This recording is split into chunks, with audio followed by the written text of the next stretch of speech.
Dr. Joseph Coughlin. Dr. Joseph Coughlin is the founder and director of MIT's Technology AgeLab. He teaches MIT's Sloan School of Management and the Department of Urban Studies and Planning. Wall Street Journal and MarketWatch, or he is a senior contributor to Forbes, and he is a frequent writer for Wall Street Journal and MarketWatch. Fast Company magazine named him one of the 100 most creative in business and most creative on Twitter. The Wall Street Journal called him one of 12 inventing the future of retirement. And Money magazine called his work in the future of financial services a game changer. He has also been recognized in Switzerland as one of 15 world minds changing how we live, work, and play. His book, The Longevity Economy, was named one of the CEO Reads bestsellers for business. So everybody, please help me welcome, sharing with us, first off to kick our event, Dr. Joseph Coughlin. Great, thank you so much, Alicia. It's wonderful to be here again.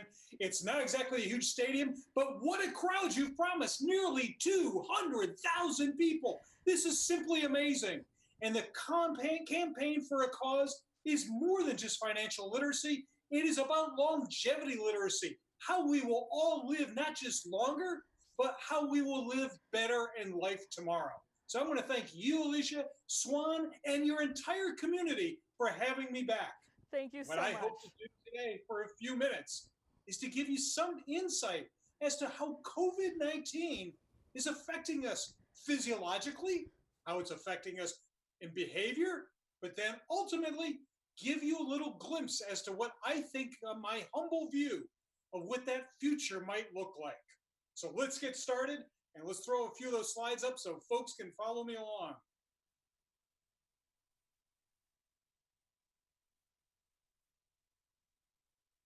We have the slides? There we go. Ladies and gentlemen, this indeed is your retirement fire drill. But more importantly, it is a longevity fire drill. What I want to show you today is the stress, the anxiety that is associated with COVID-19, frankly, is always with us. Yes, we are having a pandemic pause on how we think about what is important in life. Let's learn from this, though. Let's see how we can navigate all kinds of stresses in our lives, not just to come out on the other side, but to come out on the other side better. So let's think about it. The pandemic has us all panicked. This is a one-of-a-kind of event for 100 years that is affecting all of us. The challenge we have, the question we have, is how scared should you be? The fact of the matter is, all of us are scared. The fact of the matter is this is, shall we say, an existential crisis. It threatens the lives of not just ourselves, but all the people we love. It affects our money, it affects our lives, it affects our families. But let's take a pause for a moment, all of us, whether you're a campaigner or simply somebody out there trying to learn a little bit about what this all means. We all face panic at different times of our lives. Remember the Great Recession? It never left us. We still benchmark what is different today from what it was 10 years ago. We're even still citing issues around the Spanish flu over 100 years ago, trying to learn what that might mean for this now. So fear is normal. And I want to get into what that fear might actually mean. But let's talk about what the fear is looking like. If you're blessed and you've not had to confront COVID directly, you're watching it on the news. You're watching a constant flow of information. You're looking at a conflicting sense of data. What is working? What is not working? What medicine might come out? When might it come out? What are the different numbers that we should look at? And more importantly, that media is not just constant. It is not just crushing. Indeed, it is conflicting. So as a result, it is leaving all of us with a sense of great uncertainty as to what that means. Think about it. We're even learning a whole new vocabulary. We're learning things such as flattening the curve. We're learning things like thinning the herd. It's a whole new thing. And by the way, all of us like to talk about how much we love innovation. Generally speaking, most of us don't like the new because the new is something we don't understand. We don't quite understand it at all. And what we don't understand, we often fear. And think about this. We are constantly getting information. This is a US map, but look at it. What do you do when you see something like this? The first thing you do when you see the map around COVID is, where am I? Where do I fit on the map? The things that scare us have three characteristics at least. Are they novel? That is it new? Do I understand what's going on or not going on? Is it proximate? Is it near me? Because when you see this map, even if you don't do it consciously, you immediately look to see, where am I? And by the way, the next characteristic is it urgent? So is it near me? Is it new? And is it near me? And by the way, the new thing is we're trying to figure it out. Do I run? Do I hide? Do I fight? And for my many, and one of the things that we think about is that when we're stressed and afraid, we go into what is called fight or flight mode. It's often called the reptilian brain in psychology, if you will.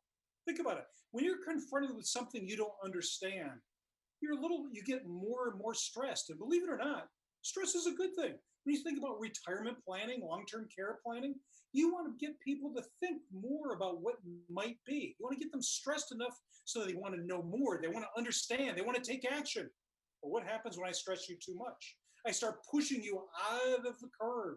This is called the Yerkes-Dodson's law. That is, I want to get you just anxious and stressed enough to get your attention, to get your action. The COVID crisis has now pushed our reptilian brains over the edge. We're now in the fear zone. We don't know whether to fight or to run. So that fight or flight mode is what's going on and changing exactly how we look at the world. And your brain is changing. Look at the scan. The brain on the left is a normal brain, but under an fMRI scan, when you're under great stress and anxiety, different parts of your brain start firing up. So really, you're not just processing new and novel and maybe threatening information. It's actually changing how your brain is processing information and changing overall structure. But one of the things we also know, it changes you physiologically. From work we do in the MIT AgeLab around stress and driving and stress and many other things, you start to suffer from what we call tunnel vision. Think about it. When you're scared, when that cortisol hormone starts rushing and adrenaline starts running and you feel that anxious feeling in your stomach, you may start to sweat and perspire. Believe it or not, you start looking straight ahead. When you're stressed behind the wheel of a car, you stop seeing on the side, your peripheral vision.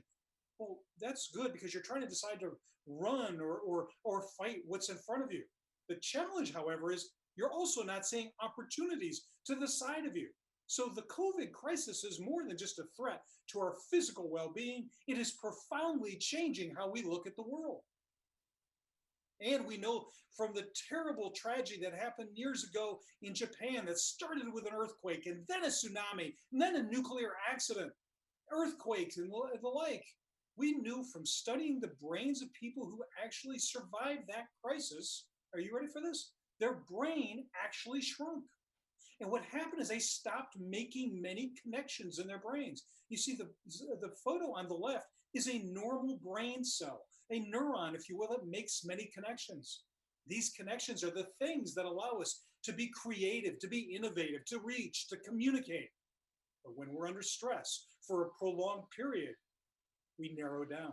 We stop making connections. We start to become uniformly focused on what I need to do right now.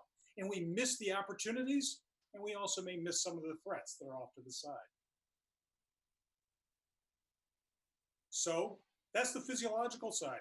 I know you're saying, gee, I did not sign up for a physiology class for how stress necessarily affects us. But I want you to understand how COVID is affecting all of us from the inside out. So let's get to the outside now.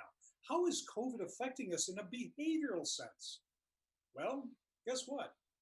Age, as you might imagine, from someone from the AgeLab says age matters. As we age, how many of you have already said the following words or heard them from your parents?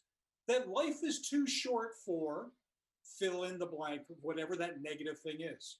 You see, as we get older, we choose to narrow out negative information. We choose to say that, look, my runway is getting shorter, so as a result, I don't have time for bad news. Or I become overconfident. That is, hey, I've made it 50, 60, 70, 80 years. I can handle this. Well, the bad news about that, whether you're a campaigner or a client, is that sometimes that overconfidence does not mean you're necessarily competent. You may be missing very important information about retirement, the fact that you may need long term care, the way you should behave during the pandemic, all kinds of things. How about younger people? They don't quite have it together either, because no matter what you tell them that may be positive, they want to know the negative. They want to know the downside. They want to know the instructions 1, 2, 3, 4, and never skip 2 before I get to 3, even though you can see it coming. So here's the bad news and the good news. Older adults focus on the positive. They focus on what they can control in front of them.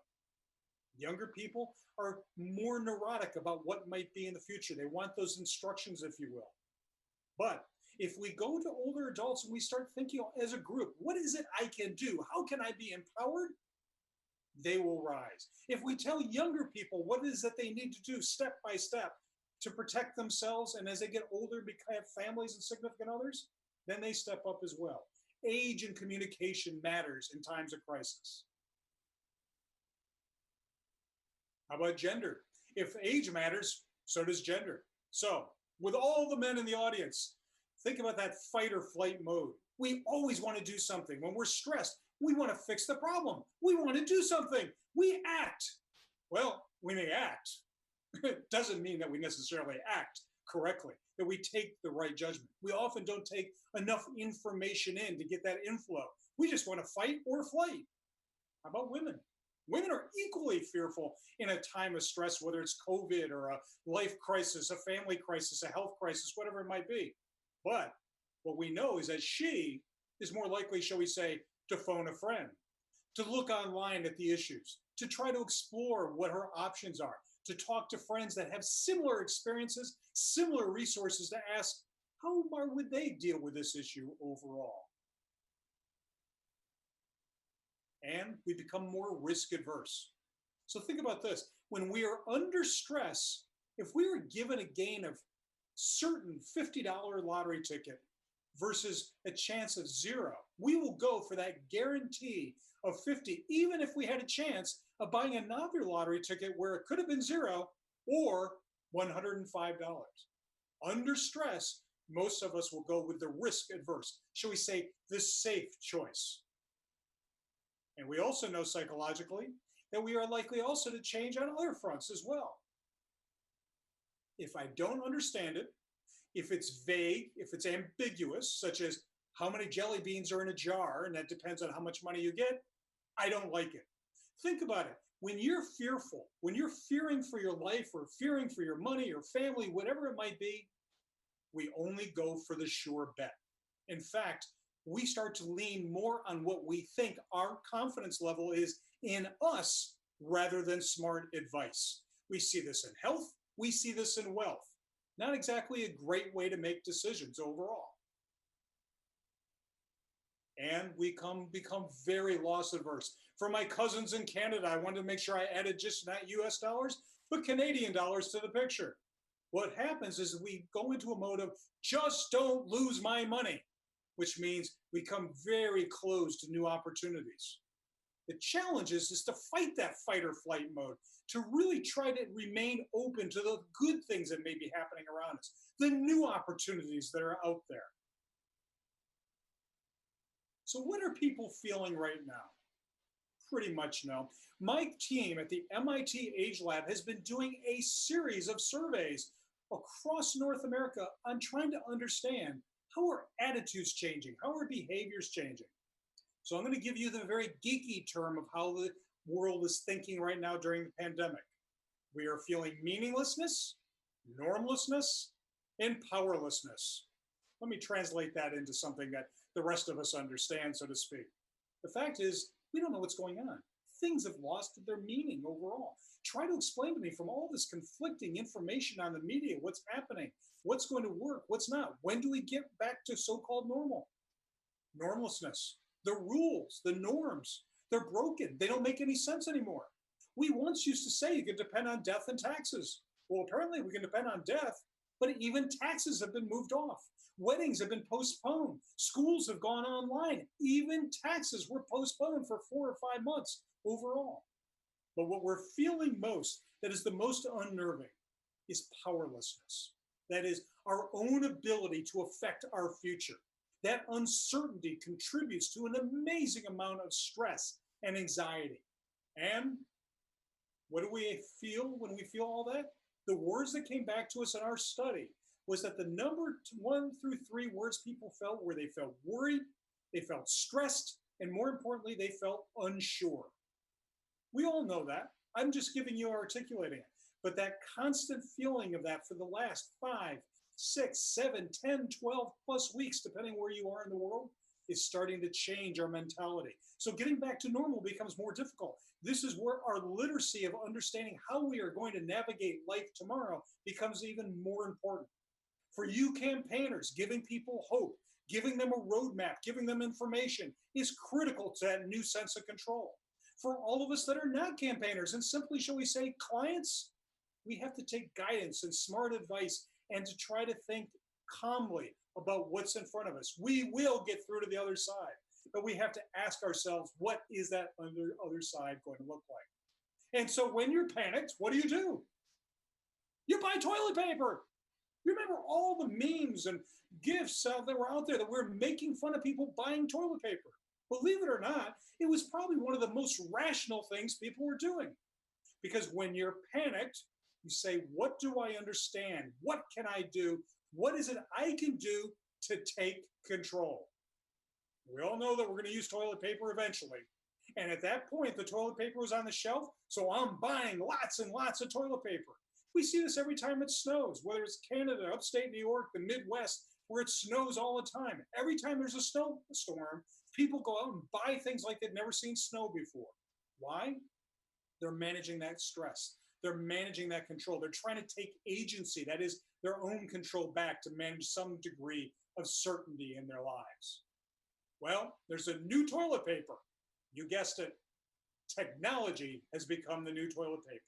From the studies we did at the MIT AgeLab and the survey we've done through the pandemic, overwhelmingly people bought toilet paper, but there was a real boom on people buying technology.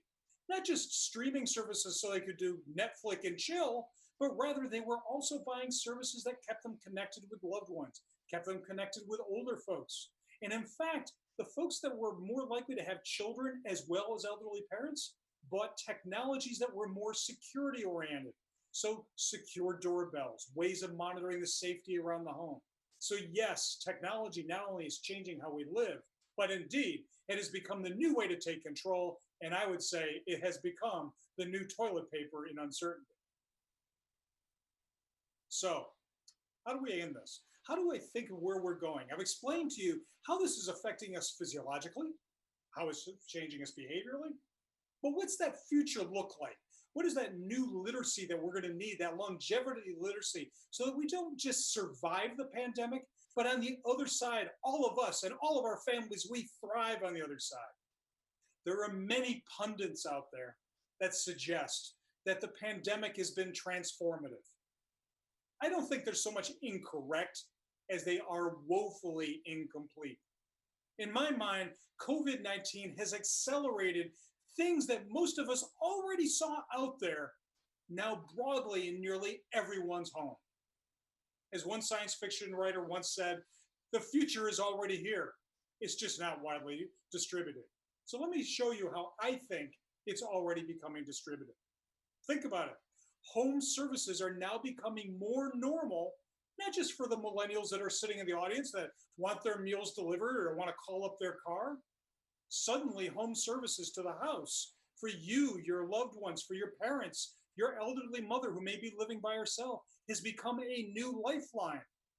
That's not going to go back to so-called normal. There is no going back.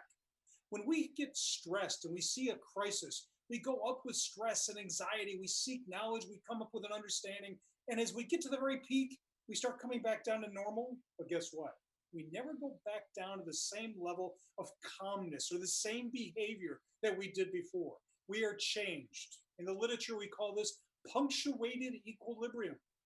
we adapt. And one of those new adaptations is that home is no longer going to be a platform for living, it's going to be a platform for service.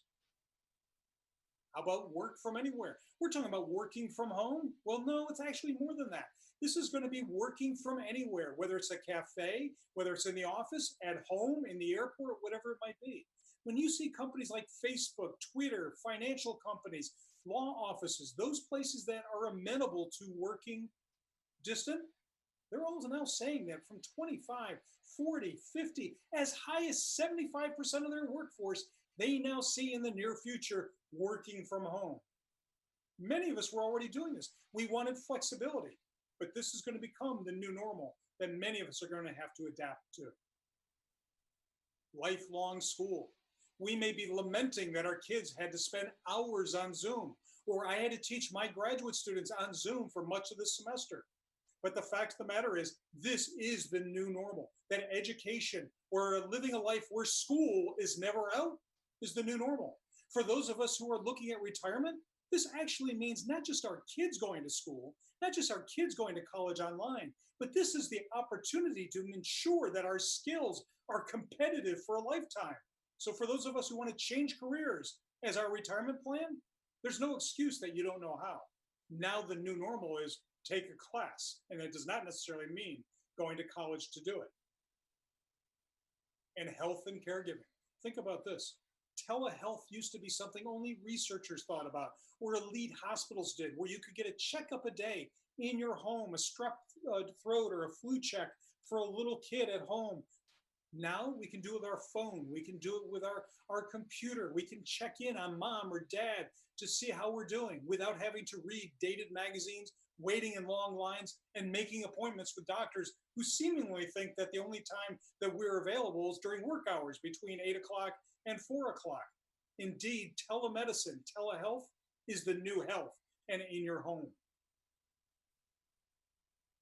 How about finally work and retirement? The fact of the matter is the vast number of us said that we wanted to retire from those jobs that we'd been working in for 10, 20, 30, maybe even 40 years. But even between Canada and the United States, nearly a third of us also said we want to work until we drop. Not always for the money, but for the meaning, for the social connectivity, for having a reason to get out. Unfortunately, COVID-19 is really torpedoing many of our retirement plans financially, as well as our sense of security. So rethinking how we're going to work and live tomorrow is an important part, not just of our retirement plan, but of our longevity plan overall. And then finally, the real legacy of COVID-19 may be the youngest among us. Gen Z, those kids in their late teens and early 20s. Sociology and psychology tells us if I can understand what you experienced between 17 and 22, whether it was the economy or politics, current events, music, fashion, whatever it is, that has a profound impact on how you see the world. What's right, what's wrong, what you like, what you don't like, whether the price of gas is truly cheap versus very expensive. Quick example, gasoline, $2.49 a gallon. Some people say that's a good price. But I grew up in a time where I remember pumping gas for 25 cents a gallon. So $2.49 in my mind will never be cheap. The real legacy is, will Gen Z in decades to come trust institutions, trust government, really believe that even the things that we took for granted, such as religious practice over 2,000 years, schooling at home, graduation, prom, whatever it might be, if those can be disrupted, what else can be disrupted? So the real outcome of pandemic and COVID-19 is really going to be written in the pages as these young people become parents, consumers, and voters.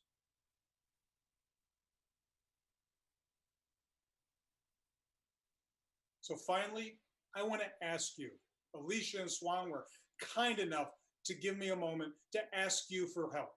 We at the MIT AgeLab are recruiting people just like you and loved ones that you have to help us better understand, how are you providing care to an older loved one? I don't care if it's just calling up mom and dad saying, hi, how are you? To the much more elaborate care around medicine. If you're interested, if you want to volunteer, take a few surveys. That's all we're asking for. We just want to learn from your experiences. Send us an email. We'll put you on the list, and you'll hear from us over occasionally in terms of asking you, how are you navigating life? How are you caring for a loved one? We're making a panel from around the world. We want you to be part of that. Alicia and the entire Convention for a Cause community, WSB, I thank you so much for having me. If any of you want to follow me and you can't sleep, please follow me on Twitter, LinkedIn, and sure, Instagram works too. Thank you all. Thank you, Alicia, for everything you're all doing. Good luck. Thank you so much, Dr. Coughlin. You have been able to really give us certainty as to what many of us thought would be temporary, but now we're with your perspective, helping us understand that a lot of these changes are actually going to be permanent. And again, just re-emphasizing why we're having this event today. So yes, everyone, please, if you can give Dr. Coughlin a big, big hand, and also help him by emailing him and being part of that survey so that we can help reach out to more families and help them give vision for their future. Thank you so much, Dr. Coughlin. Thank you.